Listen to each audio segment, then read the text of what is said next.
C'est un programme qui remplit ses missions.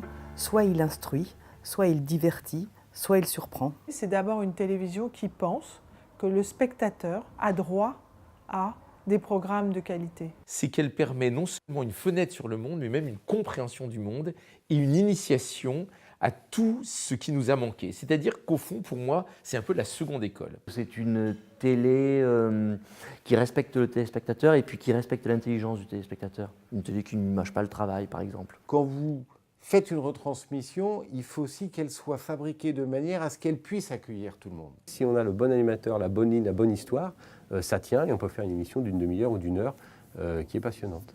On a vu là les Jeux Paralympiques, il y a eu 100 heures de direct sur le service public et sur France Télévisions, c'est très bien, mais il faut aller encore plus loin et il faut que ça suive tout le reste de l'année. Que ce soit dans le divertissement, dans l'information, dans le documentaire, c'est celui qui est le plus respectueux des gens. Je pense que ça, c'est notamment une des marques du service public. Je crois que le service public a cette mission et la respecte plutôt.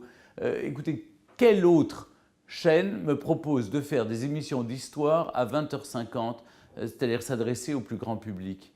Il n'y en a pas d'autres. Lorsqu'on la regarde, on apprend quelque chose, on est un peu meilleur, on se pose des questions. Un programme qui s'inscrit dans une ligne éditoriale qui fédère l'ensemble des protagonistes, auteurs, producteurs, diffuseurs, téléspectateurs, et que cette cohérence forme et fasse la réputation du programme en question. C'est une télévision qui prend le spectateur pour quelqu'un d'intelligent et pas pour un imbécile.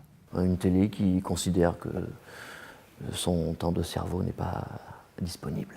Pour moi, un programme de qualité, c'est un programme où on va chercher le meilleur, mais sans perdre les attentes du public et parfois même du plus grand nombre.